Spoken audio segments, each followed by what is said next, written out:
പ്രയാഗിൽ നിന്നാണ്. മഹാകുംഭമേളയുടെ ഒരു അവസാനത്തെ മണിക്കൂറെന്ന് വേണേൽ കരുതാം. ശിവരാത്രി 12 മണി തൊട്ട് അനുഷ്ഠാന സ്നാനം നടക്കുന്നു. വളരെ പ്രധാനപ്പെട്ട ഒന്നായിട്ട് പരിഗണിക്കപ്പെടുന്നത് കൊണ്ട് അക്ഷരാർത്ഥത്തിൽ ഇങ്ങനെ ആൾക്കൂട്ടം ഒഴുകിക്കൊണ്ടിരിക്കുകയാണ്. ഇടമുറിയാതെ ഒരു 6 പാലങ്ങളുണ്ട് മറുകരയിലേക്ക്. നമുക്കിവിടെ നോക്കിയാൽ 2 എണ്ണം കാണാൻ പറ്റും.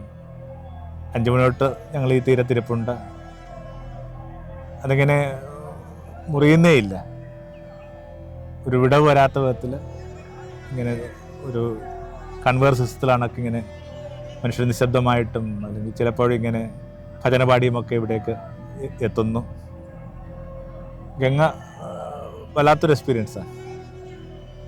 നമ്മൾ ഈ പുസ്തകങ്ങളൊക്കെ വായിച്ച് കേൾക്കുന്നതിനേക്കാൾ വലിയ സ്നേഹവും സാന്ത്വനവും ഒക്കെ അനുഭവപ്പെടുന്ന ഒരിടമായിട്ടാണ് ഗംഗയെ പണ്ടും മനസ്സിലാക്കിയിട്ടുള്ളത്. അത് കുറച്ചുകൂടി നന്നായിട്ട് ഇപ്പോൾ പിടുത്തം കിട്ടുന്നുണ്ട്. അപ്പോഴുകൾ തരുന്നൊരു സമാധാനം, ശേഷം ഇങ്ങനെ പുണ്യനദികളെന്നൊക്കെ നമ്മൾ വിശേഷിപ്പിക്കപ്പെടുന്ന ഇടങ്ങളിലേക്ക് മനുഷ്യർ നടത്തുന്ന തീർത്ഥാടനങ്ങൾ, അവരാഗ്രഹിക്കുന്ന ക്ലെൻസിങ്, ഭൂതകാലത്തു നിന്നുള്ള വിടുതൽ, എല്ലാ അർത്ഥത്തിലും വല്ലാത്തൊരു സൂചനയാണ് ഗംഗ. നമുക്ക് ഈ ത്രിവേണി സംഗമമാണ് ഇവിടുത്തെ ഏറ്റവും പ്രധാനപ്പെട്ട ഇടം. 3 നദികളുടെ ഇടമാണെന്ന് ആ വാക്കിൽ സൂചിപ്പിക്കുന്ന അണ്ണാക്ക് നമുക്കറിയാം. ഗംഗയുണ്ട്, യമുനയുണ്ട്, പിന്നെ ഒരു അദൃശ്യ നദിയുണ്ട്, സരസ്വതി.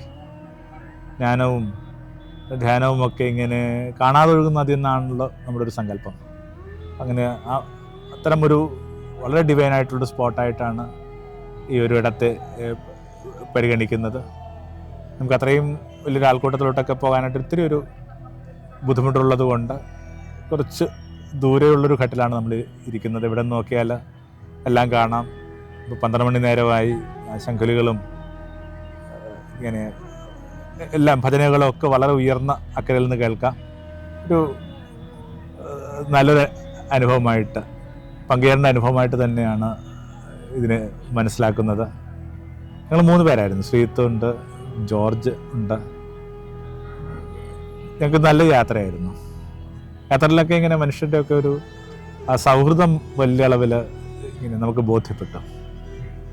അപരിത ഇടങ്ങളിൽ അങ്ങനെക്ക് വേണ്ടി വിരുന്നൊരുക്കുന്നൊക്കെ നമ്മൾ ഈ കവികളൊക്കെ പറയുന്ന കാര്യം അക്ഷരാർത്ഥത്തിൽ നമുക്ക് പിടുത്തം കിട്ടിയൊരു യാത്ര കൂടിയായിരുന്നു ഇത്. ഇവിടെ നിന്ന് ലക്നൗവിൽ നിന്ന് ഇങ്ങോട്ട് ട്രെയിനിൽ വരുമ്പോൾ അവിടെ നിന്ന് പിന്നെയും നല്ല യാത്രയുണ്ട്. ഒരു 2 മണിക്കൂറത്തെ യാത്രയുണ്ട്. നമ്മൾ ഉദ്ദേശിക്കുന്ന ആ സ്റ്റേഷനിൽ നിന്ന്. അതൊരു വളരെ ഗ്രാമീണമായൊരു സ്റ്റേഷനിലാണ്. 2 മണിക്ക് ഇറങ്ങുമ്പോഴേക്കും ഒരാളിങ്ങനെ നമുക്ക് സങ്കല്പിക്കാൻ പറ്റാത്ത വിധത്തിലുള്ള ഒരു സൗഹൃദത്തോടും ആതിഥ്യത്തോടും കൂടി ചേർന്ന് ഞങ്ങളയാളുടെ വീട്ടിലേക്ക് കൊണ്ടുപോയി രാത്രി കാപ്പി ഇട്ട് തരുന്നു, ഞങ്ങൾക്ക് വേണ്ടിയുള്ള വാഹനം ഒരുക്കി തരുന്നു. ഒക്കെ ഇങ്ങനെ ഈ തീർത്ഥാടകരെ കാത്തിരിക്കുന്ന ഭംഗിയുള്ള ചില സൂചനകളൊക്കെ ആയിട്ടാണ് മനസ്സിലാവുന്നത്. വളരെ പ്രധാനപ്പെട്ടായിട്ട് എനിക്ക് തോന്നുന്നത് ഇവിടുത്തെ ഒരു ഭക്ഷണമായിട്ട് ബന്ധപ്പെട്ടൊരു കാര്യമാണ്. ഇത്രയും ആശ്രമങ്ങൾക്ക് വേണ്ടി അലോട്ട് ചെയ്തിട്ടുള്ള ഇങ്ങനെ ക്ലസ്റ്റേഴ്സ് ഉണ്ട്. അവിടെയൊക്കെയാണ് ഇങ്ങനെ തീർത്ഥാടകർക്കുള്ള സ്പേസ്, അവരുടെ പരിചയവും സൗഹൃദവും ഒക്കെ വെച്ചുകൊണ്ട് തന്നെ. പക്ഷെ എവിടെ നിന്ന് വേണമെങ്കിൽ നമുക്ക് ഭക്ഷണം ലഭിക്കും, ഏത് നേരവും ഏറ്റവും രുചികരമായ ഭക്ഷണം. ഭക്ഷണത്തിനായിട്ട് ഇതിനകത്തേക്ക് വരുമ്പോഴേക്കും നമുക്കിങ്ങനെ 1 രൂപ പോലും ചിലവഴിക്കേണ്ട ഒരു ആവശ്യം വരുന്നില്ല. ഭക്ഷണം വിൽക്കാനുള്ളതല്ലെന്നൊക്കെ ഉള്ള നമ്മൾ പറയുന്നൊരു കാര്യത്തിന് ഒന്നുകൂടി അടിവരയിടുന്നുണ്ട് ഈ ഒരു ഇടത്തിൽ നമുക്ക് ലഭിക്കുന്ന വലിയ ഹോസ്പിറ്റാലിറ്റിയുടെ ധ്വനികളും സൂചനകളും. ജോർജിനെ ഒന്ന് പരിചയപ്പെടുത്തണമെന്ന് ഓർത്തിട്ടൊക്കെയാണ് രാത്രി ഈ ഒരു വീഡിയോ ശ്രീധരനൊപ്പം ചെയ്യുന്നത്. ജോർജ് കുറച്ച് കാലമൊക്കെ ആയിട്ട് നമ്മുടെയൊക്കെ ഒരു സുഹൃത്ത് വലയത്തിലുണ്ട്. ജോർജിനോട് 1-2 പ്രത്യേക കാര്യങ്ങൾ ചോദിച്ച് വെറുതെ ഒരു ശിവരാത്രി പറഞ്ഞ് അവസാനിപ്പിക്കാമെന്നാണ് കരുതുക. George, actually how do you going to start this? Yeah, it's been a journey, to say the least. Yeah, it's good to see so many people come together for like a higher purpose. By higher purpose, what exactly you're trying to communicate? I've always looked upon you as a seeker. That's why I'm asking you. I suppose it depends on the individual's intention. If they want to become closer to reality, dissolve constructed identities. I think many are, and you see more like spiritually elevated people here. You seem quite compassionate, more like selfless. ജോർജിനെ ഇങ്ങനെ കുറച്ച് ഞെക്കി പറയിപ്പിക്കുന്ന എനിക്കൊരു തോന്നൽ എനിക്കുണ്ട്. ഇത് വെറുതെ തോന്നിയൊരു ബുദ്ധിമോശമാണ്. ജോർജ് ഒരു വളരെ സൈലൻ്റ് ആയിട്ടുള്ള ഒരാളാണ്. ഈ കുംഭമേളയുടെ ഏറ്റവും വലിയൊരു സൗന്ദര്യം എന്ന് പറയുന്നത് ഒരു ചതുരത്തിൽ ഒതുങ്ങാത്ത കുറേ മനുഷ്യർ ഇവിടെ എത്തുക എന്നുള്ളതാണ്.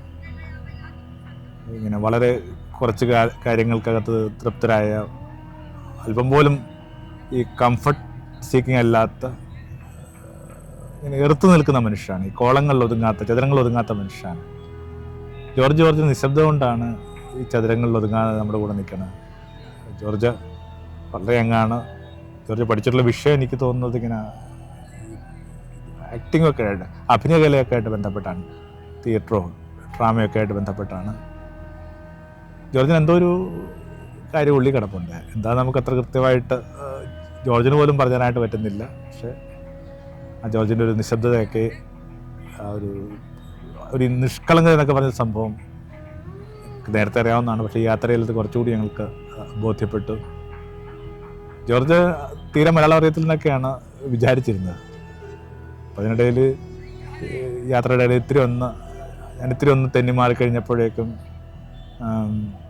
ജോർജ് ശ്രീധരത്ത് പറയുന്നത് ഇങ്ങനെയാണ്, അച്ഛൻ മുങ്ങിയെന്നാണ് പറയുന്നത്.